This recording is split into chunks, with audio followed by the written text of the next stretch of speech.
हाँ बच्चों, हम लोगों ने पिछले लेक्चर में आपके साथ जो बातचीत हुई थी उसमें मैंने बताया था कि कैसे यंग्स डबल स्लिट एक्सपेरिमेंट के द्वारा उसकी मैथमेटिकल थ्योरी से हम ये एक निकाल सकते हैं, एक आइडिया निकाल सकते हैं कि जहाँ ब्राइट फ्रिंजें बन रही हैं उसकी कंडीशन क्या होती है और डार्क फ्रिंजें जो बन रही हैं उसकी कंडीशन क्या होती है।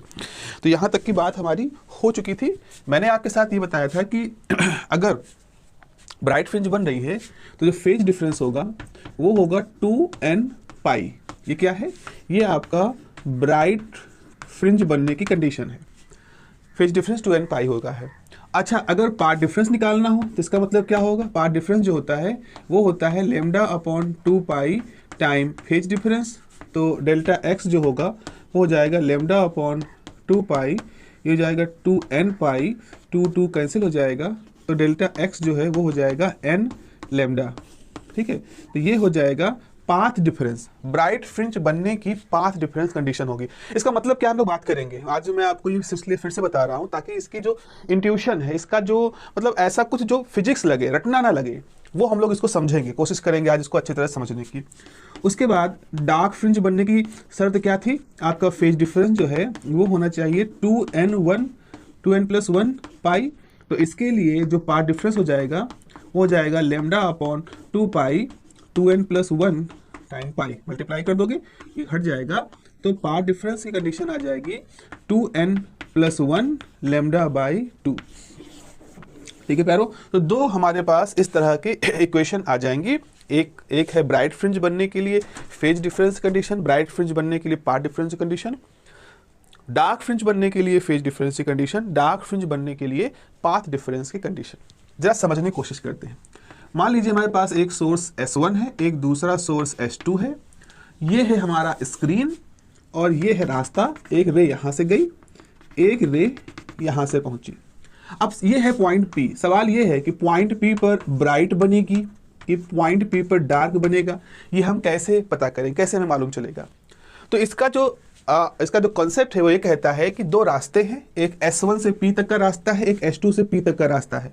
आप ऐसा करिए, S2P देखो, ये देखो S2P, इस रास्ते की लंबाई ज़्यादा है, इसमें से S1P को माइनस कर दीजिए। इस रास्ते की लंबाई को इस रास्ते की लंबाई से माइनस कर दोगे, अगर इन दोनों का डिफरेंस क्या आता है वो ये तय करेगा कि आपका पॉइंट P जो है वहाँ पर ब्राइट फ्रिंज बनेगी कि डार्क फ्रिंज बनेगी। मतलब हमको क्या निकालना है? मतलब पाथ का अंतर निकालना है, पाथ डिफरेंस निकालना है सॉरी हमें पाथ डिफरेंस कैलकुलेट करना है। तो आप कहोगे सर क्या सेंटीमीटर में निकालेंगे? हमने कहा नहीं हमें मालूम है कि मोनोक्रोमेटिक लाइट है। मोनोक्रोमेटिक लाइट होने का मतलब है कि आपको लेमडा मालूम है, आपको यह निकालना है कि इन दोनों रास्तों का अंतर लेमडा टाइम में कितना होगा। मतलब क्या ऐसा होगा 1.5 लेमडा होगा कि 3.5 लेमडा होगा कि 4 लेमडा होगा कि 6 लेमडा होगा कि 5/2 लेमडा होगा? इस तरह से कुछ हमें निकालना है। तो हम जो भी पाथ का अंतर आएगा उसको लेमडा के टर्म में निकालेंगे। अब जरा चीज देखें, जैसे मान लीजिए S1 से P तक की दूरी है 1 lambda, 2 lambda, 3 lambda, 4 lambda, 5 lambda. तो ये रास्ता कितना है? 5 लेमडा इसकी डिस्टेंस है। दूसरा रास्ता बताते हैं। यहां पर 1 2 3 4 5 6 7.5, तो कितना है? 7.5 लेमडा। तो आप देखो इसका मतलब है आपके पास 7.5 लेमडा माइनस 5 लेमडा यानी कि हो जाएगा 2.5 लेमडा। 2.5 लेमडा को आप लिख सकते हो 5/2 लेमडा। क्या ये ऐसा नहीं दिख रहा है? क्या ये जो रास्ता है ये ऐसा नहीं दिख रहा है कि आपका 2 × 2 + 1 लेमडा बाई 2, भाई 2 दूनी 4 1 5। तो इसका मतलब है कि इस समय इस पर्टिकुलर पॉइंट P पर कौन सी कंडीशन फुलफिल हो रही है? ये वाली कंडीशन फुलफिल हो रही है। कैसे पता? क्योंकि इस समय आपने जब डेल्टा x निकाला तो डेल्टा x की वैल्यू कितनी आई? 5/2 लेमडा। और 5/2 लेमडा का मतलब है कि 2n+1 लेमडा बाई 2 वाला फार्मूला फॉलो हो रहा है, जबकि n की वैल्यू 2 है। तो कौन शर्त फॉलो हो रही है? डार्क फ्रिंज की। इसका मतलब है पॉइंट P पर आपको क्या दिखाई पड़ेगा? पॉइंट P पर आपको डार्क फ्रिंज दिखाई पड़ेगी। चलो एक और शर्त देखते हैं। मान लो एक रास्ता ऐसा होता और एक रास्ता इस तरह का होता, दो रास्ते होते, अब एक नया पॉइंट मान लो पॉइंट सी है, इस पे देखें तो यहाँ देखिए 1 लैम्डा 2 लैम्डा 3 4 5 6 हो गया, 6 लैम्डा है। ये रास्ता कितना है? 6 लैम्डा है। यहाँ देखें इस रास्ते के लिए 1 2 3 4 5 6, ओहो फिर से गड़बड़ हो गया, थोड़ा सा इस रास्ते को 7 हो जाए। मैं चाहता हूँ कि ये थोड़ा मान लो S2 को यहाँ रखा, ये रास्ता है तो ये जाएगा 1 2 3 4 5 6 7 8, चलो 8 है, तो ये हो गया 8 लैम्डा। तो ऐसे कंडीशन में क्या हुआ, आपने H2P माइनस S1P लिया तो 8 लैम्डा माइनस 6 लैम्डा बराबर 2 लैम्डा। कौन सी कंडीशन फॉलो हो रही है? ये वाली कि डेल्टा x बराबर 2 टाइम लैम्डा। और ये कंडीशन किसकी है? ब्राइट की। इसका मतलब है पॉइंट सी पर क्या बनेगा? पॉइंट सी पर आपकी ब्राइट फ्रिंज बनेगी।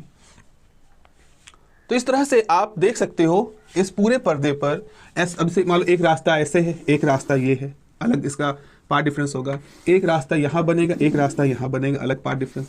एक रास्ता यहाँ है, एक रास्ता यहाँ, अलग पार्ट डिफरेंस। तो अगर आप इस स्क्रीन के सारे पॉइंटों को देखोगे तो हर पॉइंट पर आपको डार्क और ब्राइट फ्रिंज बनने की शर्तें यहाँ पर होती हुई दिखाई पड़ेंगी कि भाई कहीं ब्राइट फ्रिंज बन रही है, कहीं पर डार्क फ्रिंज बन रही है। इनकी शर्तें आपको हर तरफ दिखाई पड़ेंगी। इसीलिए इस पूरे पर्दे पर आप क्या पाओगे? इस पूरे पर्दे पर बच्चों आप हमेशा डार्क और ब्राइट रिंग का एक पूरा पैटर्न पाओगे। और यही पैटर्न बनना ही क्या कहलाता है? इसी को है इंटरफेरेंस पैटर्न बनना कहते हैं। यही इंटरफेरेंस की घटना है जो आपको यहाँ पर होती हुई दिखाई पड़ रही है, और वही इंटरफेरेंस की घटना ही हमें पढ़नी थी। तो इस तरह से मेरे ख्याल से आपको थोड़ा सा विजुअलाइजेशन हो रहा होगा कि ब्राइट फ्रिंज और डार्क फ्रिंज की जो मैथमेटिक्स होती है इसको फिजिकली कैसे देखते हैं। अब जल्दी से आखिरी में एक बार फिर से बता देता हूँ आपको कि जैसे अगर आपके पास कोई पॉइंट है, मान लो एक रे यहाँ आके मिली, एक रे इधर से आके मिली, ये एक रास्ता है, ये एक रास्ता है। यहाँ पर वेव ऐसे है, ये देखो इसका पॉजिटिव हाफ साइकिल मिला, और दूसरी वेव है इस तरह से, इसका भी पॉजिटिव हाफ साइकिल मिला। तो जब भी इस तरह कॉम्बिनेशन होगा तो यहाँ पर किस तरह की फ्रिंज बनेगी? ब्राइट, क्योंकि जब भी आप इसको माइनस करोगे वो हाफ वाला फैक्टर यहाँ से हट जाएगा, वो हाफ वाली चीज यहाँ पर नहीं रहेगी। ठीक है, या ऐसा भी हो सकता है कि मान लो किसी पॉइंट पर ऐसे वेव आई, इस तरह से आकर के यूं करके यूं नेगेटिव, ये इसका नेगेटिव साइकिल है, और एक दूसरी वेव जो यहाँ आके मिल रही है वो भी कुछ इस तरह से है, ये भी इसका नेगेटिव साइकिल है। तो आप देखो दोनों के नेगेटिव साइकिल मिल रहे हैं। This is again the condition of the bright fringe. इस तरह का होगा, सेम फेज वाली चीजें मिल रही हैं। लेकिन डार्क फ्रिंज कंडीशन कुछ ऐसे होगी, मतलब एक रास्ता ऐसे है तो इधर से आई वेव, सपोज इधर से आई वेव इस तरह से, ये है इसका पॉजिटिव हाफ साइकिल, और एक वेव इधर से आ रही है नेगेटिव हाफ साइकिल। तो आप देखो यहाँ पर दोनों आउट ऑफ फेज हिसाब से मिल रही है।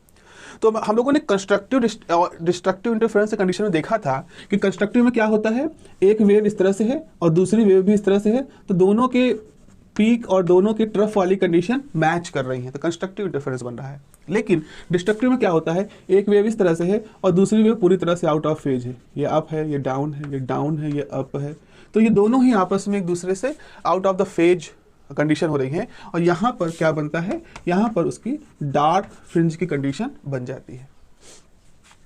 Hope you got the idea of this thing. तो इस तरह से हम बताते हैं कि कब ब्राइट फ्रिंज बन रही है और कब किस पर्टिकुलर सिचुएशन में इस जगह पर हमारी डार्क कंडीशन बनेगी। This is the idea of this whole thing.